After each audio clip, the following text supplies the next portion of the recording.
точно 49 луѓе од Сирија, од Авганистан, утрово со асистенција на полицијата се пренесени од тука во Табановце во Грција.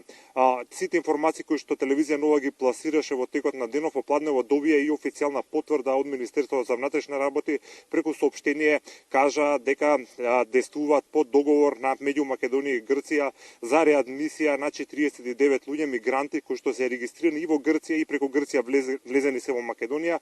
Процедурата траела 6 месеци, пред некој ден се усогласени ставовите и тие мигранти се, како што кажав, пренесени на грчка територија околу 9 часови и 30 минути утрово, преку Евзонија се наоѓаат веќе моментално на грчка територија. Она што огледате позади мене се привремените живеалишта токму на овие луѓе, меѓутоа она што е карактеристично е дека нивното место веќе го зазема другиот дел на мигранти, 50-тина кои што остануваат во привремениот прифатен центар овдека во Табановце, решиле од другите привремени објекти да дојдат во овие сега испразнети, бидејќи имаат навистина подобри услови за живот. Сите служби тука од кампот, меѓутоа екипите на Црвениот крст и невладините организации им помагат работите своите лични работи да ги пренесат тука и да останат. До кога ќе останат тука се уште не се знае, имајќи предвид дека судбината на овие луѓе, како што веќе многу пати кажавме, претпоставам дека ќе биде определена со политичка одлука. Побаравме информации што ќе се случува и со оние мигранти кои што се наоѓаат во Гевгелија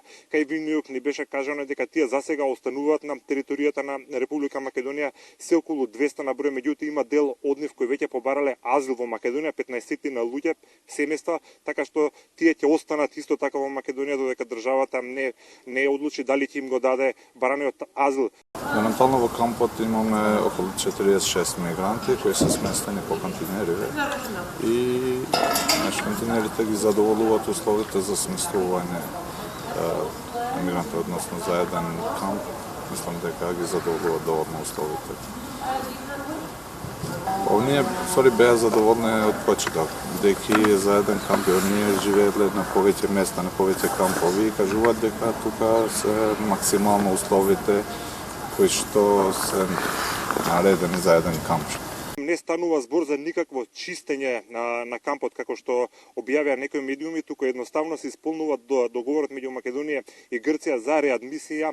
Ова акција е веќе планирана на подолго време. Мигрантите, дел од нив биле информирани дека тоа ќе се случува, така што немало никакви инциденти при нивниот транспорт со автобуси овдека од Табановце кон Винјук. Кога станува збор за мигрантската криза, Блиц уште неколку информации дека во текот на утрешниот ден Јоханес Хан, кој знаеме дека се наоѓа моментално во Македонија, на македонската полиција ќе донира 33 возила, 31 од нив ќе бидат во служба на граничната полиција, а 2 ќе бидат во Центарот за управување со кризи. И уште една најава дека в недела Себастијан Курц, австрискиот министер за надворешни работи, ќе биде во Гевгелија за од лице место да се увери каква е моменталната ситуација во однос на мигрантската криза.